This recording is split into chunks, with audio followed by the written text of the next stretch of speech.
out to the man who minds for miracles. This one goes out. Giving is not about recognition. It's about making the world a better place for other people. This is Ken's motto, learned at a young age. Ken grew up in Brooklyn, New York, the second of 3 children. His parents, Sam and Cecile Feiler, instilled in their children the values of honesty and integrity. As a young teenager, Ken witnessed Sam during the high holidays pledge more than he could afford, and whispered to the man collecting the pledges, "Anonymous." Regarding this as the highest form of charity, Ken remembers the whisper of "Anonymous" as he makes many of his contributions today. Ken's father worked 6 days a week in his fruit and vegetable market. On his day off, if the Yankees were playing at home, you would usually find Sam and Ken at the game. Ken remains a devoted Yankees fan and looks back with fondness and gratitude that his father chose to spend his scarce free time with him.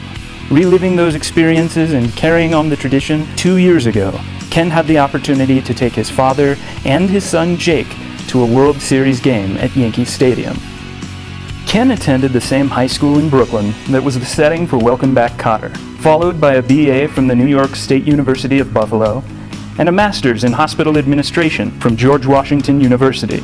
Ken moved to Denver to become the CEO of Rose Medical Center after more than 10 years of hospital administration experience in Florida. Rose was founded in 1945 by a group of Denver Jewish community leaders, many of whom served as past board chairs of the Anti-Defamation League. They wanted to create a hospital that was free of discrimination and open to doctors and patients of all religions, creeds, races, and origins.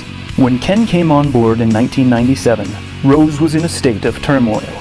A private corporation had just purchased the hospital from the Jewish nonprofit, and many doctors were thinking about leaving, concerned that the quality of care at Rose would decline and that the hospital would lose its community identity and connection.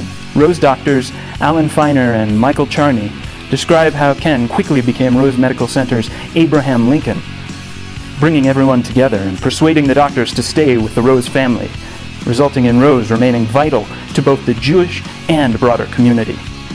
Ken considers among his most lasting legacies the restoration of the hospital's Holocaust-era Torah and the hiring of Rabbi Jeffrey Kay, who not only tends to the spiritual needs of patients, but is an active participant in hospital policy decision-making, which is novel in the hospital world. Under Ken's remarkable leadership, Rose has become known for its high-quality care and superior performance, earning its designation as one of the top 100 hospitals in the United States 4 times, and received honors and awards in every meaningful category. Ken also encourages his staff to become intimately involved in the community and backs them in their philanthropic passions. A compassionate leader, Ken can be found serving food at employee appreciation lunches. He can often be heard singing in his office and is famous for his name that tune skills, no matter how old or current the song. After arriving in Denver in 1997, Ken and his wife Cheryl quickly became integral to the community.